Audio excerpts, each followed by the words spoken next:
I finished Medal of Honor Underground, and here are my thoughts. Story. You're French rebel Manon Batiste, and you join the underground, sabotage enemy forces, and outwit the Nazi regime in daring covert operations across Europe. The plot is rather simple, but it works well for the game design in my opinion.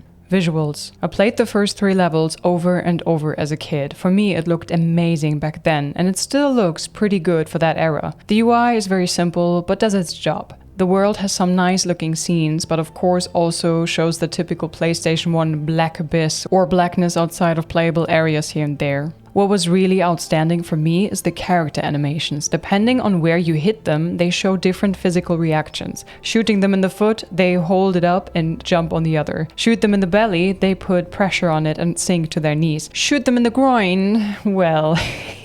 Audio. The music is awesome, very dramatic yet beautiful, and fitting for the mood and setting. Sounds of environment, guns and characters were well done too. I loved that in the English dubbing, the French had a French accent. So immersive. It was quite funny for me as a German to hear my native tongue, and I had fun translating it for my viewers. Gameplay.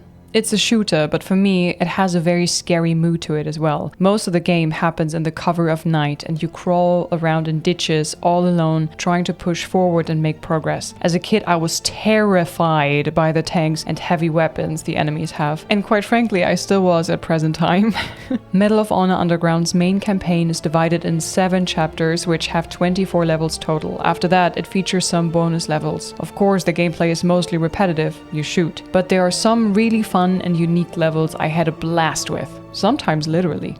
Enjoyment. I enjoyed the heck out of this. I ran into some bugs in the end, and some levels were pretty rough. I died a few times in the very end of a level and had to redo it from scratch, but overall I really loved this. Difficulty. Most of it was manageable. The hardest part are the controls, in my opinion. Grind. No grind at all. The levels are mostly very linear, and whatever you might need lies around and you just pick it up. Enemies drop ammo, so that is hardly ever a concern if your aim is good. Bugs. I had one bug that wouldn't let me trigger the progression in the final level of the game, but I found a fix rather quickly.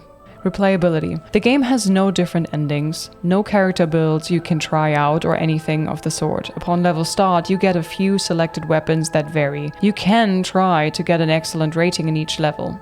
I had so much fun playing this childhood game of mine, my first shooter. What were your thoughts on Medal of Honor Underground?